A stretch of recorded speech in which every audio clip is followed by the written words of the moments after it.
In front of me is SONY Xperia XA2, and today I would like to show you how you can manage autocorrection. Begin by going into Settings and scrolling all the way down to Access System.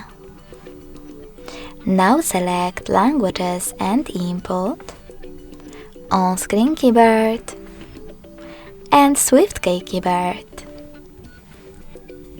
Finally, tap on Typing section under Languages and select Typing and Autocorrect.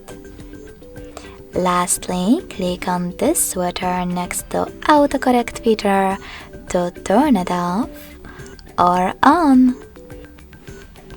Thanks so much for watching. If you enjoyed this video, smash that like button, comment and subscribe.